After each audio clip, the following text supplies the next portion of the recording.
Episode 11.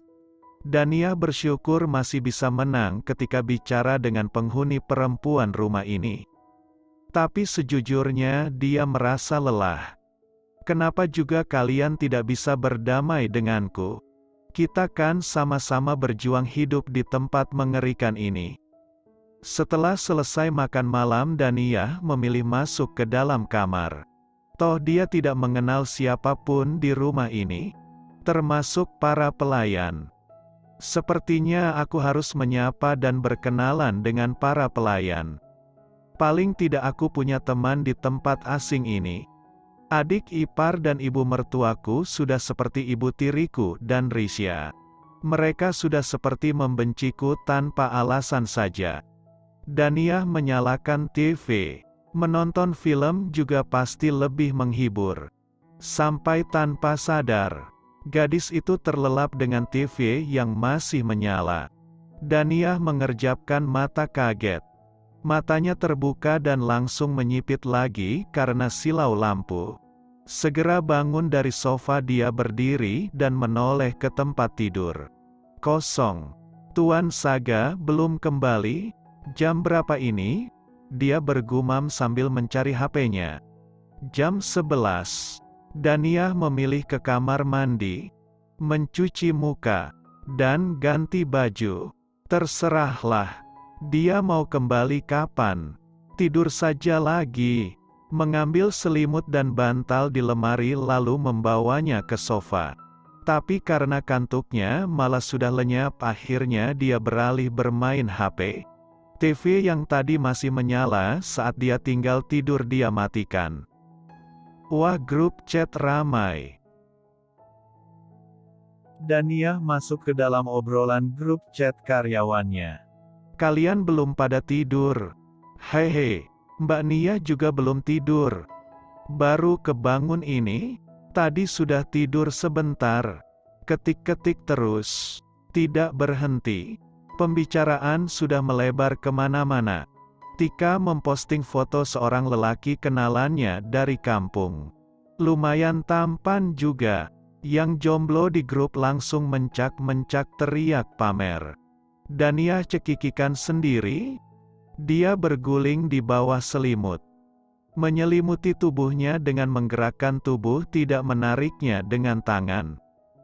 Jadi badannya geliat-geliut ke sana kemari. Sementara itu pintu terbuka. Saga berdiri cukup lama di sana. Melihat Dania dalam balutan selimut geliat-geliut, tidak jelas. Tawa juga terdengar dari bawah selimut.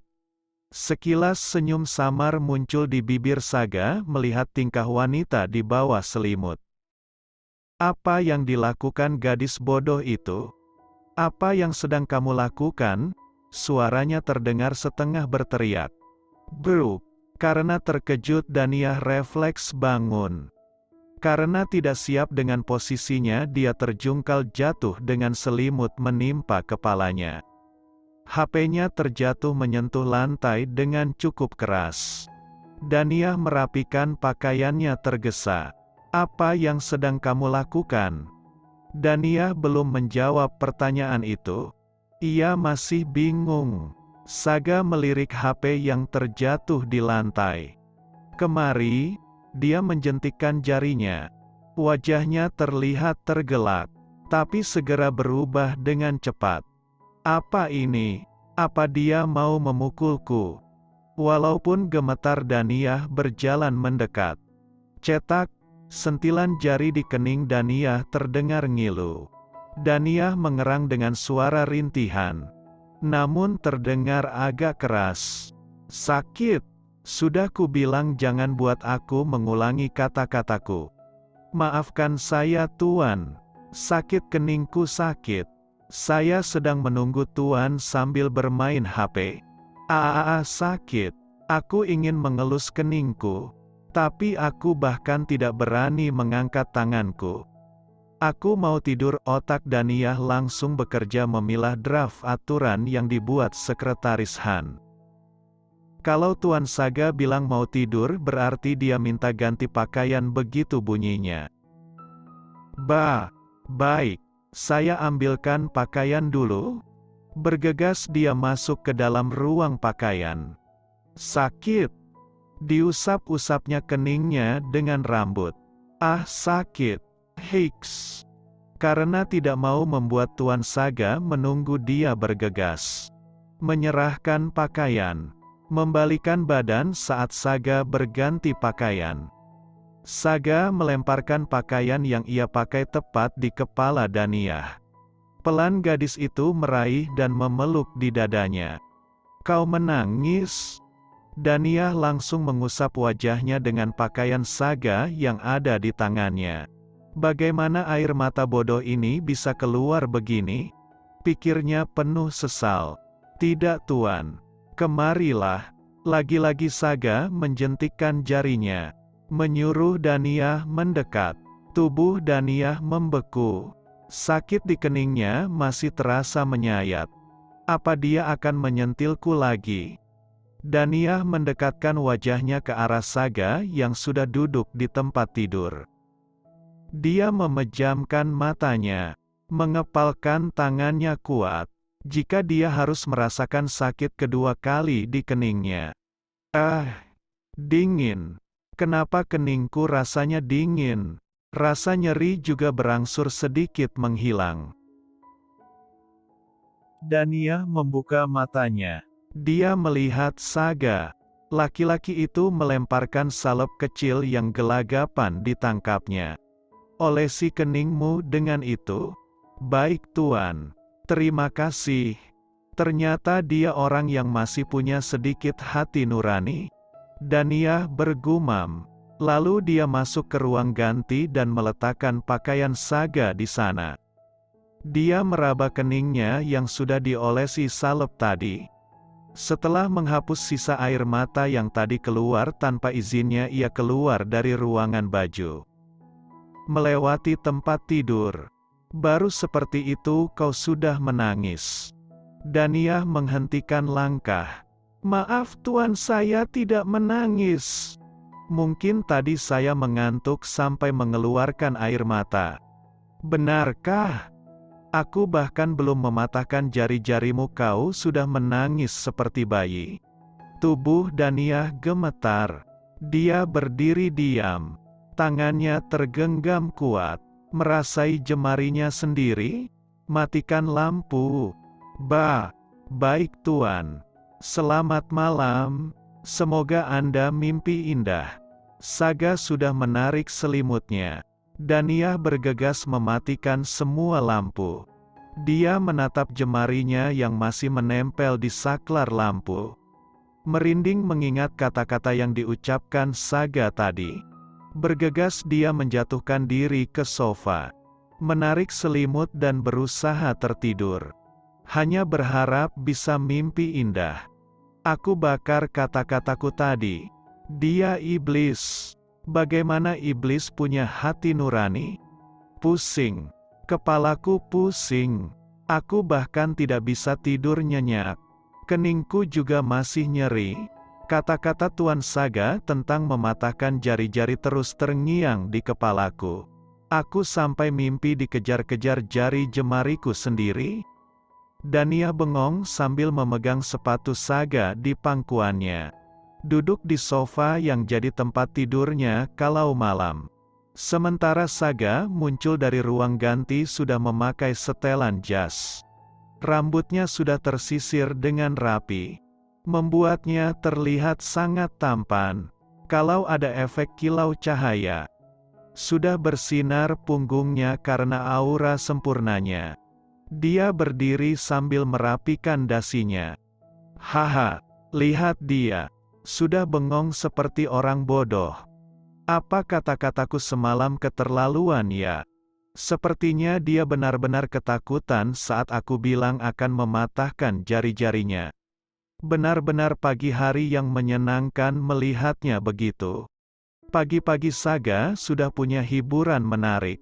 Setelah bergumam agak lama dan selesai dengan urusan dasinya, dia berjalan mendekat ke sofa.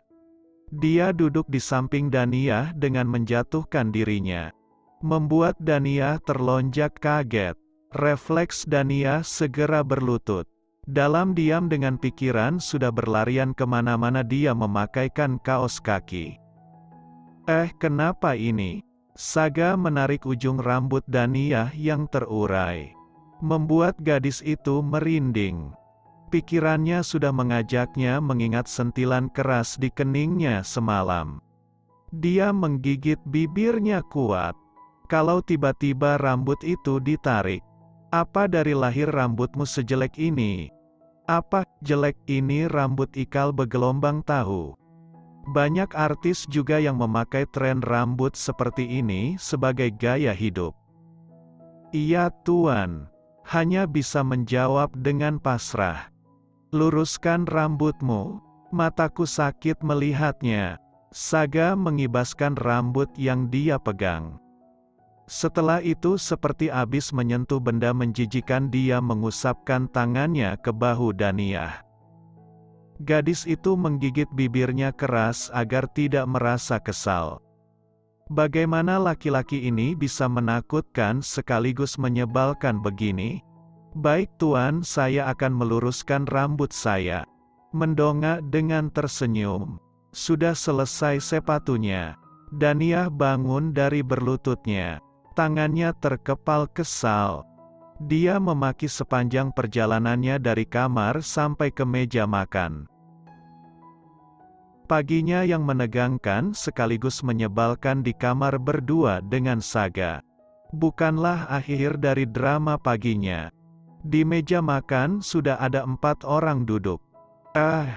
Kenapa bertambah satu lagi para wanita yang meramaikan meja makan?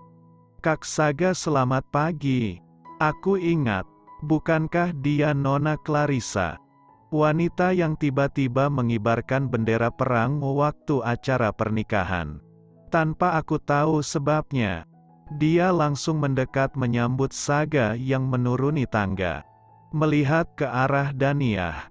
Selamat pagi kakak ipar. Dia memanggil Dania dengan sebutan kakak ipar. Aku cukup punya 2 adik ipar. Tidak mau nambah lagi. Apalagi yang sifatnya sepertimu. Kenapa kau di sini? Saga bertanya sambil berjalan menuju meja makan. Aku dan Jenika pergi ke pesta kemarin. Karena terlalu malam jadi aku menginap di sini. Clarissa sudah akan mendekat dan merangkul tangan Saga. Tapi kalimat Saga kemudian membuatnya tidak berani bertindak lebih jauh lagi. Makan sarapanmu dan pulanglah. Baik kak. Kepala pelayan menarik kursi yang biasa Saga tempati. Clarissa bergerak cepat mau duduk di sebelahnya, tidak peduli kalau Dania berdiri di sampingnya. Saat Saga menoleh dan memberikan pandangan menusuk, Jenika segera menarik lengannya. Itu tempat duduk kakak ipar. Walaupun kesal, Clarissa memilih menyingkir dan duduk di kursi yang kosong. Di samping Jenika. Sementara Sofia berpindah ke kursi di samping ibunya. Selamat pagi Saga. Sudah lama kan Clarice tidak menginap di rumah dan makan bersama. Pagi Bu. Ternyata dia masih manusia. Dia masih menjawab salam selamat pagi dari ibunya. Dania meletakkan sarapan ke piring Saga seperti sebelum-sebelumnya. Habiskan makanan kalian. Aku tidak mau mendengar ada yang bicara. Satu kalimat itu sudah membuat semua orang yang ada di meja makan tidak mengeluarkan sepatah kata pun. Bahkan Dania berusaha bernafas tanpa suara. Sarapan pagi ini sesunyi embun pagi yang menetes dan menguap karena matahari. Dania melirik semua orang di tempat makan ini. Mereka menghabiskan makanan dengan raut muka yang sama dengannya. Aku benar-benar bersyukur bukan aku saja yang gila menghadapi sifat dan kelakuan laki-laki ini. Menakutkan sekaligus menyebalkan. 2 kata itu sepertinya tidak cukup mewakilinya.